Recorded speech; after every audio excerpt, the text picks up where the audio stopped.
Hello everyone, hope you all are fine. आज हम class 6 science का चैप्टर 12 बियॉन्ड अर्थ का सेकंड पार्ट करेंगे। चलिए शुरू करते हैं। Night sky watching. Night sky watching का मतलब है रात को आसमान को देखना, रात के समय आसमान को देखना। If it is a clear cloudless night, a large number of stars may be visible in the sky. तो यहाँ बताया गया है कि अगर रात के समय आसमान साफ है, ठीक है, बादल नहीं है, आसमान क्लाउडलेस है, तो हमें रात को बहुत सारे तारे आसमान में दिखाई देंगे। If you stay in a big city, you may find that the sky is rarely clear and only a few stars are seen in the night sky. यहाँ बोला गया है कि अगर आप किसी शहर में रहते हैं तो वहाँ पर बड़ी मुश्किल से ही आपको आसमान साफ दिखाई देगा, क्योंकि जो सिटीज़ होते हैं वहाँ पर पॉल्यूशन बहुत होता है, और अगर आसमान साफ नहीं होगा तो आपको स्टार्स भी बहुत कम दिखाई देंगे।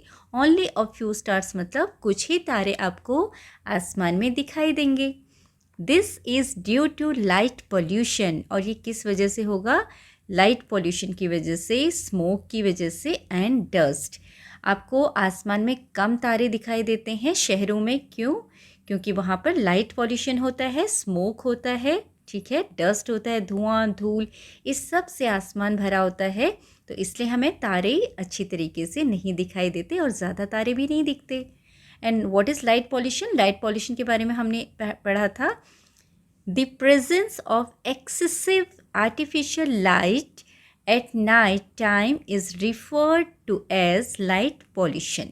ये आपकी लाइट पॉल्यूशन की डेफिनेशन है। अगर आपसे पूछा जाए व्हाट इज़ लाइट पॉल्यूशन, तो आप यही बताएंगे, the presence of excessive artificial light, मतलब आर्टिफिशियल लाइट का बहुत ज़्यादा होना एट नाइट, रात के समय, उसको क्या बोला जाता है? Light pollution.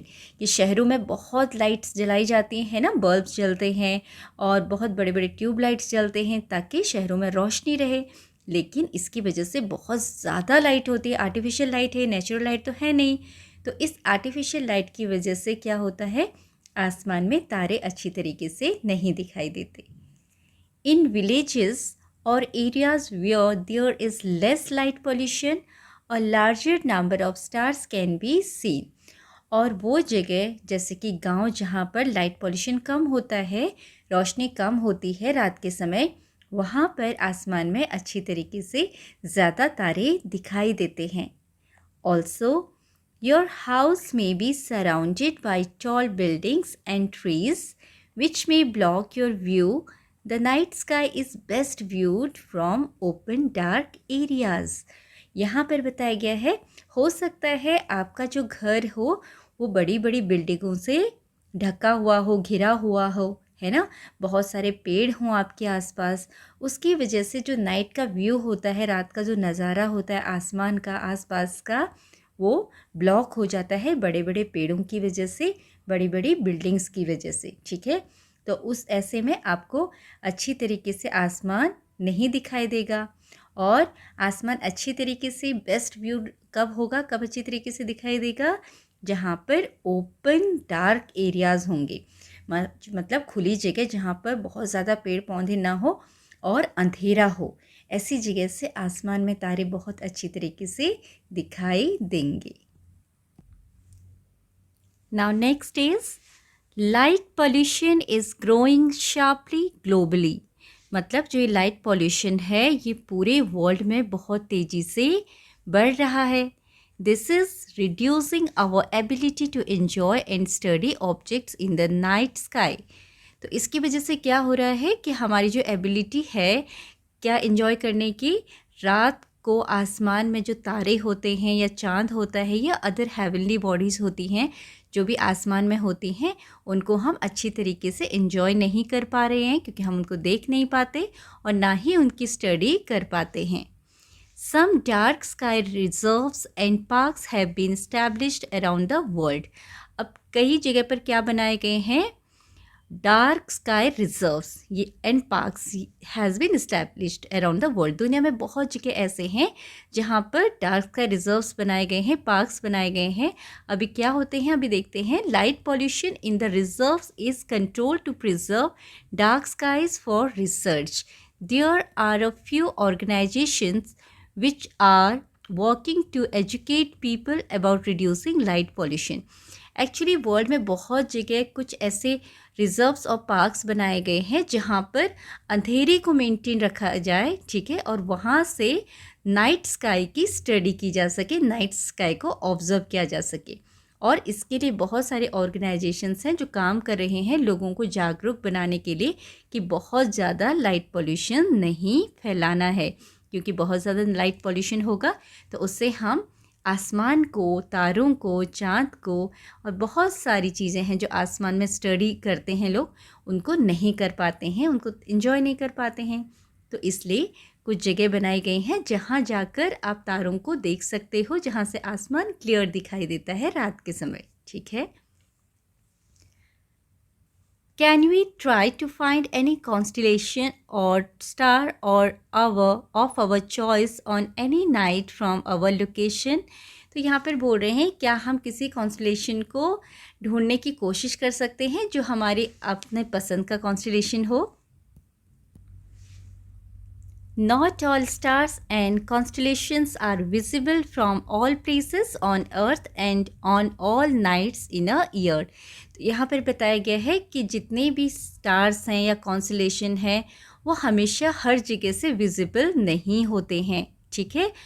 On all nights in the year मतलब साल के सभी रातों में, मतलब ऐसा नहीं है कि कोई कॉन्स्टलेशन है, कोई ग्रुप ऑफ स्टार्स है वो हर रात हमें दिखाई दे, हर जगह से हमें दिखाई दे।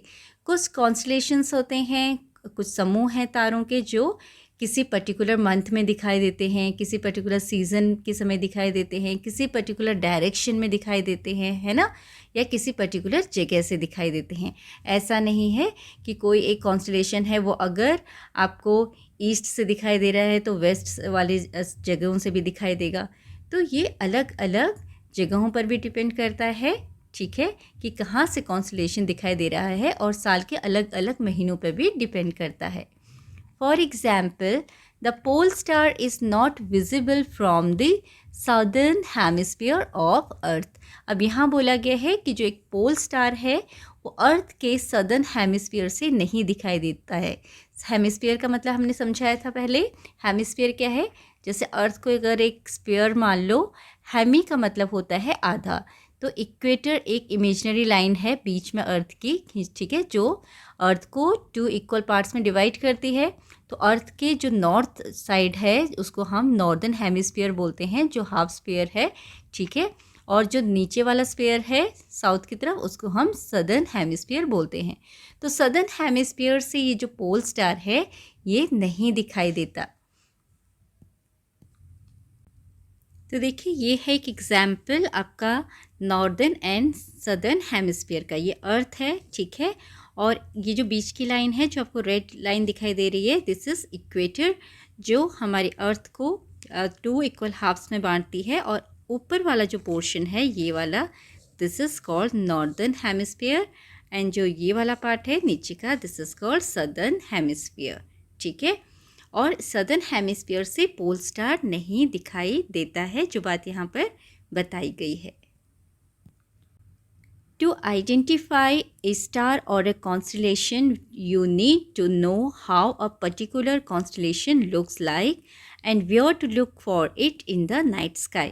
अगर आपको किसी कॉन्स्टलेशन को या तारों के समूह को पहचानना है तो आपको ये पता होना चाहिए कि वो कॉन्स्टलेशन किस तरीके का दिखाई देता है,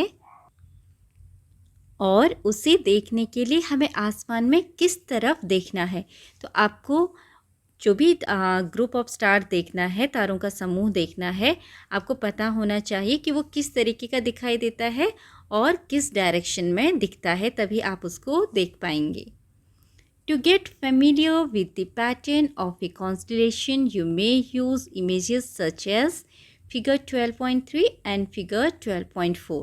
तो यहाँ बोला है कि कॉन्स्टलेशन को पहचानने के लिए आपने क्या करना है, कुछ इमेजेस को यूज़ करना है, जैसे कि हमने 12.3 और 12.4 में देखा था।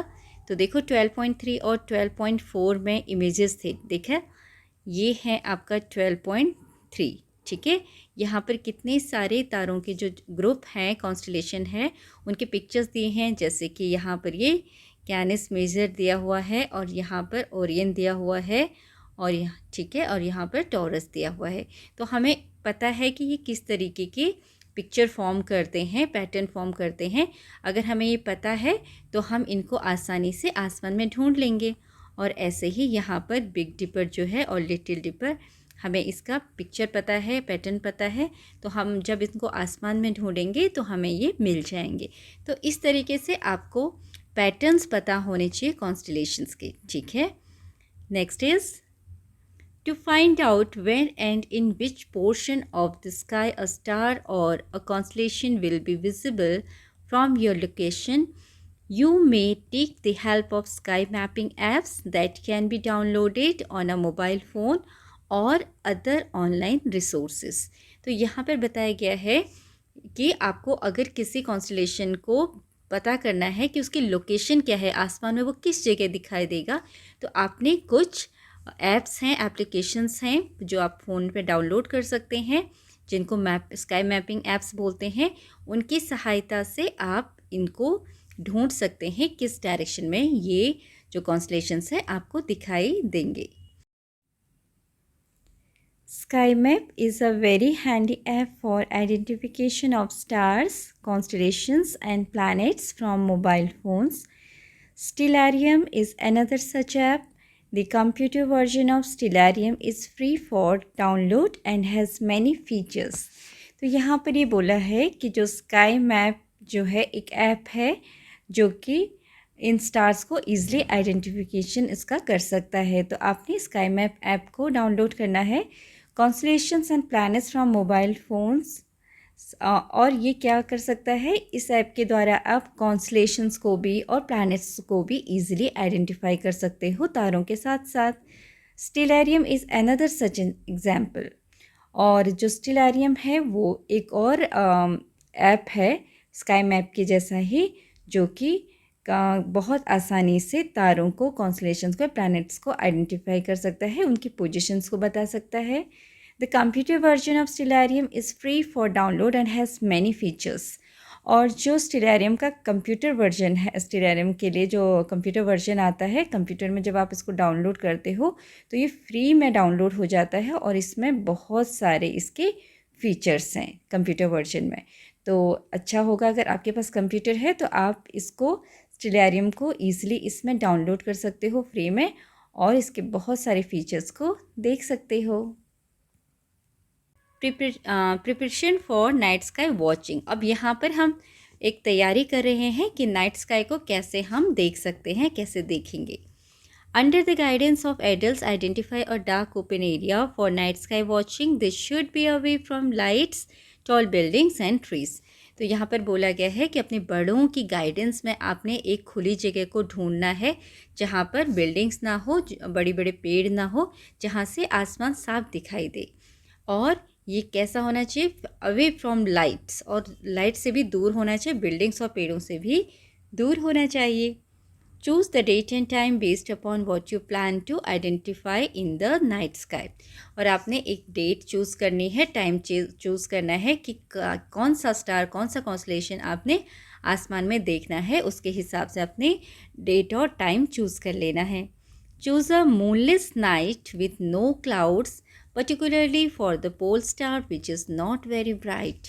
तो आपने क्या करना है, एक मूनलेस नाइट का चुनाव करना है। मूनलेस नाइट मतलब जिस दिन चाँद ना दिखाई दे, क्योंकि अगर चाँद दिखाई देगा तो रोशनी होगी और रोशनी में तारे अच्छे से नहीं दिखाई देंगे। तो जिस दिन चाँद ना हो आसमान में, ऐसा दिन आप चूज़ करना जिस दिन क्लाउड्स ना हो। और स्पेशली अगर आपने पोल स्टार को देखना है तो फिर आपने मूनलेस नाइट ही चूज़ करना पड़ेगा, जब बिल्कुल भी बादल ना हो।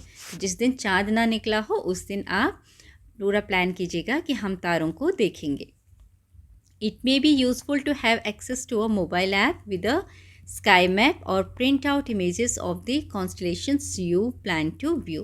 तो आप यहाँ पर इस मोबाइल ऐप की हेल्प ले सकते हो स्काई मैप की, और उसका प्रिंट आउट ले सकते हो कि वो इमेजेस कैसी दिखेंगी जो कि आप कॉन्स्टलेशन देखने जा रहे हो या तारा देखने जा रहे हो, उसकी इमेज कैसे दिखेगी वो आप मैप की स्काई मैप ऐप की हेल्प से फाइंड आउट कर सकते हो, प्रिंट आउट ले सकते हो। और you may also carry a magnetic compass to find directions and a notebook to note or draw your observations. और आप अपने साथ एक मैग्नेटिक कंपास भी ले जा सकते हो जो आपको डायरेक्शन बताएगा कि कौन सा डायरेक्शन है, जो उसमें निडल लगी रहती है उसकी हेल्प से आप डायरेक्शन का पता कर सकते हो। और आपने अपने साथ एक नोटबुक रखनी है ताकि आपने जो भी ऑब्जर्व किया आप उसे अपनी नोटबुक में लिख सके। Next is on the particular day and time selected, go to the identified place with an adult where the night sky watching is to be done। अब आपने क्या करना है, जो दिन आपने चूज़ किया है उस दिन और उस समय पर जो आपने चूज़ किया है आप जाएंगे उस जगह पर जो कि आपने सेलेक्ट की है नाइट स्काई वॉचिंग के लिए, और अपने बड़ों के साथ जाएंगे, ठीक है, अकेले किसी ने नहीं जाना है। After reaching there, wait for about half an hour for your eyes to get adjusted to the darkness। वहाँ पहुँचने के बाद ऐसा नहीं कि आपने एकदम से तारों को देखना शुरू कर देना है, आपने कम से कम आधे घंटे का समय लेना है, आधे घंटे तक वेट करना है ताकि आपकी आँखें एडजस्ट कर सकें अपने आप को to see in the darkness. Actually जब हम लाइट से डार्क में जाते हैं तो हमारी जो आँखें होती हैं उनको एडजस्ट होने में टाइम लगता है। आप देखते हो ना, जब आप बाहर उजाले से एकदम अंधेरे में आते हो तो आपको चीज़ें ठीक से दिखाई नहीं देती है ना, ब्राइटनेस, क्योंकि आपकी आंखों में इतनी रोशनी आप बाहर से देखकर आए होते हो कि अंदर अंधेरे में आकर आपको ठीक से कुछ दिखाई नहीं देता है, तो आंखों को एडजस्ट होने में टाइम लगता है। और फिर धीरे धीरे 2-3 मिनट बाद 5 मिनट बाद आप आसानी से सब चीज़ें ठीक ठीक देख लेते हो। तो ऐसे ही आपने यहाँ पर क्या करना है, जब आप घर से जाओगे उसके बाद आपने थोड़ी देर रुकना है, कम से कम आधा घंटा, और ताकि आपकी आंखें डार्कनेस को एडजस्ट कर लें, और उसके बाद आपने नाइट स्काई को वॉच करना है, ठीक है। This will help you to see the night sky better, और इस तरीके से आप नाइट स्काई को अच्छे तरीके से देख पाएंगे। देयर इज़ अ कॉशन, और एक ध्यान रखने वाली चीज़ है, do not go to a dark open place at night time without adults accompanying you। यहाँ पर ये बोला है कि आपने किसी ने भी अकेले रात के समय नाइट स्काई को देखने नहीं जाना है, अपने बड़ों की प्रेजेंस में ही आपने जाना है, आपके साथ कोई ना कोई बड़ा होना चाहिए। तो देखो यहाँ पर एक नाइट स्काई वॉचिंग का पिक्चर दिया गया है, कैसे लोग रात में खड़े होकर तारों को देख रहे हैं, कितना अमेजिंग लगता है ना तारों को देखना। Okay, You may easily identify the Big Dipper and the pole star in the night sky। और आप आसानी से बिग डिपर को, जिसे हम सप्तऋषि बोलते हैं, और पोल स्टार को आसमान में आइडेंटिफाई कर पाओगे। Now come to next activity 12.2, let us try to locate. चलो लोकेट करने की कोशिश करते हैं। लोकेट मतलब दर्शाने की कोशिश करते हैं कि कहाँ पर होगा कोई चीज़। Look for the Big Dipper during summer time in the early part of the night, say around 9 PM। तो यहाँ पर बोला है कि जो आपने बिग डिपर को देखना है वो कब देखना है, ड्यूरिंग समर टाइम, गर्मियों के समय, रात जब शुरू होती है लगभग 9 बजे के आसपास, तब आपने बिग डिपर को ढूंढना है। View the sky above the horizon towards the northern part of the sky and identify the big dipper. अब यहाँ पर बोला है आपने कहाँ पर देखना है, अबव द हॉरिजन। हॉरिजन कौन सी जगह होती है, जहाँ पर आपको आसमान और धरती मिलते हुए दिखाई देते हैं, उस जगह को हम हॉरिजन बोलते हैं। देखो ये जो जगह है ये है धरती और ये आसमान। अब ये कहाँ पर मिलते हुए दिख रहे हैं हमको, ये जो जगह है ऐसा लग रहा है यहाँ पर धरती और आसमान मिल रहे हैं, है ना। तो इस प्लेस को हम बोलते हैं हॉरिजन, HORIZON, हॉरिजन। ऐसे ही एक और पिक्चर है, यहाँ पर देखिए ये समंदर है और ये आसमान, और ये दोनों कहाँ पर मिलते हुए लग रहे हैं आपको, इस जगह पर, है ना। दिस इज़ कॉल्ड हॉरिजन, और हम इसको हिंदी में बोलते हैं क्षितिज। ठीक है, क्षितिज बोला जाता है हॉरिजन को। तो आपने क्या करने के लिए बोला है इन्होंने कि आपने जो हॉरिजन वाली जगह है नॉर्थ में, north part of the sky, वहाँ पर देखने की कोशिश करनी है। ये है हॉरिजन वाली जगह, तो यहाँ पर देखने की कोशिश करनी है। तो वो जगह जहाँ भी आपको लगे कि धरती और आसमान मिल रहे हैं, वहाँ पर नॉर्थ की तरफ आपने देखना है, बिग डिपर को ढूंढना है। Once you identified the big dipper, try to locate the pole star. एक बार आपको बिग डिपर दिख गया तो आपने पोल स्टार को ढूंढना है। Look at the 2 stars present at the end of the big dipper's cup and imagine a straight line passing through these towards the north. आपको क्या बोला है, पहले आपने देखना है कि जो 2 स्टार्स होते हैं बिग डिपर के नीचे, जो कॉर्ड सी बनी, जो 4 चौकोर सा बना हुआ है, उसके 2 स्टार्स को देखना है। चलो इसमें बिग डिपर को देखते हैं, ये है, ठीक है। तो आपने पहले 2 इन लाइंस को देखना है और इससे फिर नॉर्थ में देखना है कि किस तरफ होगा पोल स्टार, ठीक है। तो यहाँ से फिर नॉर्थ डायरेक्शन में आपको पोल स्टार मिलेगा, उसका जो नॉर्थ होगा वहाँ से आपको पोल स्टार की तरफ एक सीधी लाइन इस तरीके से इमेजिन करने के लिए बोला है, ठीक है। At about 5 times the distance between these 2 stars, the imaginary line will lead to another star which is not very bright. This star is the pole star. तो बोला है कि जो आपको जो डिपर हैं, ठीक है, डिपर की जो 2 लाइंस नीचे वाले स्टार्स हैं उनको देखते जाना है और इनके बीच में जितना डिस्टेंस है इन 2 स्टार्स के बीच में, उसके 5 टाइम्स, मतलब उसका 5 टाइम्स जितना जो होगा डिस्टेंस, उतना आपने आगे बढ़ना है और तब आपको एक हल्का सा स्टार दिखेगा जो कि बहुत डिम होगा, ज़्यादा ब्राइट नहीं होगा, ठीक है। That is not very bright, that will be the pole star. तो देखो यहाँ पर बताया गया ना, ये जो डिस्टेंस है इन दोनों के बीच में, इस स्टार के और स्टार के बीच में, इसका 5 टाइम्स, तो 1 टाइम, 2 टाइम, 3 टाइम, 4 टाइम और 5 टाइम लगभग हम यहाँ पहुँच गए। तो ये है 5 टाइम्स हमें क्या मिल जाएगा, pole star, okay. You may also locate the bright constellation Orion and the star Cyrus in the night sky. ऐसे ही आप नाइट स्काई में जो कॉन्स्टलेशन है, ब्राइट कॉन्स्टलेशन ओरियन, जो ओरियन है उसको भी ढूंढ सकते हो और उसके पास जो स्टार है साइरिस, उसको भी लोकेट कर सकते हो। Now come to next, let us try to identify.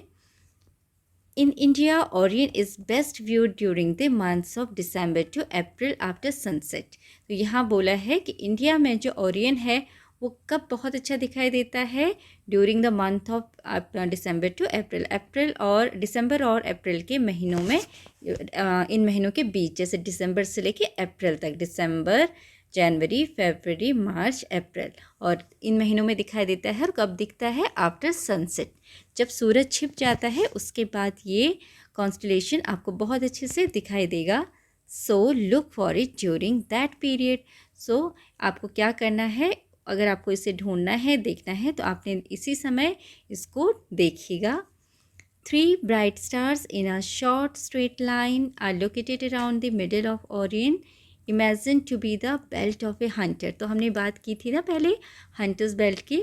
तो ओरियन में क्या होता है, बीच में 3 स्टार्स होते हैं जिसको हंटर बेल्ट बोला जाता है। तो सबसे पहले आपने उन्हीं 3 स्टार्स को फाइंड आउट करना है। Identify these 3 stars first, as this is the easiest way to find Orion, क्योंकि ओरियन को फाइंड आउट करने का ये बेस्ट तरीका है। Once you identify Orion, it is easy to locate the very bright star Sirius, which is located close to Orion। और अगर एक बार आपने ये जो 3 स्टार्स हैं जिसको बेल्ट बोला जाता है और ओरियन का, उसको ढूंढ लिया, तो आप उसके पास जो एक ब्राइट स्टार है साइरस, उसको भी आसानी से ढूंढ पाओगे, लोकेट कर पाओगे। Imagine a straight line passing through the 3 middle stars of Orion and look along this line towards the east, this will lead to Sirius।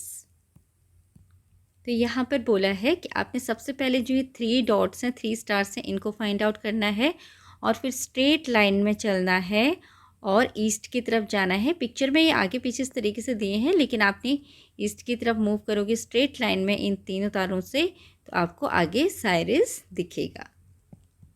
Next is our solar system, हमारा सौर मंडल। सोलर सिस्टम किससे मिलकर बनता है? The sun and its 8 planets, सूरज और उसके जो 8 ग्रह हैं उनसे मिलकर सोलर सिस्टम बनता है। The sun is a star, सूरज एक स्टार है। It is the star closest to us, और ये एक ऐसा स्टार है जो हमारे सबसे पास है, मतलब धरती के सबसे पास है। It is an extremely hot spherical ball of gases, ये बहुत गर्म गैसों का एक बॉल है, बड़ा सा स्फेरिकल शेप का, गोल शेप का क्या है, ये एक बॉल है। The sun gives out a huge amount of energy on and that is why it glows so brightly. जो सूरज है उससे बहुत ज़्यादा गर्मी निकलती है एंड जिससे जो कि एनर्जी होती है, ठीक है, सन की एनर्जी होती है, ये हमें बहुत ज़्यादा एनर्जी देता है, जिसकी वजह से ये बहुत ग्लो करता है, बहुत तेज़ चमकता है। देखो किस तरीके से सन एक हॉट बॉल ऑफ गैसेस है और ये किस तरीके से चमकता हुआ दिखाई देता है। देखो यहाँ पर सन दिखाया गया है। The sun produces heat and light and it is the main source of energy on the earth. इसके बारे में हमने पहले चैप्टर में पढ़ा था, sun is the main source of energy. तो सन से हमें हीट मिलती है, गर्मी मिलती है और लाइट मिलती है, रोशनी मिलती है, और ये धरती पर जो जीवन संभव है वो सन की ही इस एनर्जी की वजह से संभव है। हाउ बिग इज़ द सन, सूरज कितना बड़ा है? It is about 100 times bigger than the earth in diameter। अब यहाँ बोला है कि ये हमारी पृथ्वी का जो डायमीटर है उससे 100 गुना ज़्यादा बड़ा है। अब डायमीटर क्या होता है बच्चों? आपने मैथ्स में पढ़ा है ना, सर्कल को अगर 2 इक्वल पार्ट्स में बांट देते हैं, ठीक है, सर्कल के सेंटर से जो लाइन होकर जाती है, जो सर्कल को 2 इक्वल पार्ट्स में बांटती है, और ये सबसे बड़ी लाइन होती है इस सर्कल के ऊपर, है ना, इसको हम क्या बोलते हैं? डायमीटर। डायमीटर बोला जाता है। This is the longest chord भी आप बोल सकते हो, है ना, तो इसको हम डायमीटर बोलते हैं, जो सर्कल को 2 इक्वल पार्ट्स में बांटती है और सेंटर से होके जाती है। तो जितना हमारी पृथ्वी का डायमीटर है, अगर पृथ्वी का डायमीटर हम काउंट करेंगे, जितना भी उसका डायमीटर है उसका 100 टाइम्स क्या है? डायमीटर ऑफ द सन, ठीक है, तो 100 टाइम्स बड़ा है। And still it looks so small because it is very far from the अर्थ। लेकिन इसके बावजूद भी वह बहुत छोटा दिखता है। क्यों? क्योंकि वह धरती से बहुत ज़्यादा दूर है। अगर कोई चीज़ हमें बहुत छोटी दिखती है और हम पास जाके देखें तो बड़ी बड़ी दिखती है ना, क्योंकि वो डिस्टेंस की वजह से होता है। तो ऐसे ही जो सूरज है वो बहुत बड़ा है, लेकिन हम उससे बहुत दूर हैं, इसलिए वह हमें बहुत छोटा दिखाई देता है। This is the picture of the rising sun, ये उगते हुए सूरज की पिक्चर है। Next is the distance of the sun from the earth is about 150 million kilometre. तो धरती से सूरज की दूरी 150 मिलियन किलोमीटर है, ठीक है। A useful unit for expressing distance within the solar system is astronomical unit which is approximately the distance between the sun and the earth.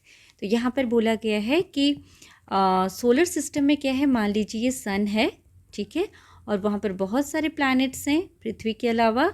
तो planets के बीच में एक से एक दूसरे से कितनी दूरी है, इसका पता लगाने के लिए जो यूनिट यूज़ की जाती है that is called astronomical unit, ठीक है।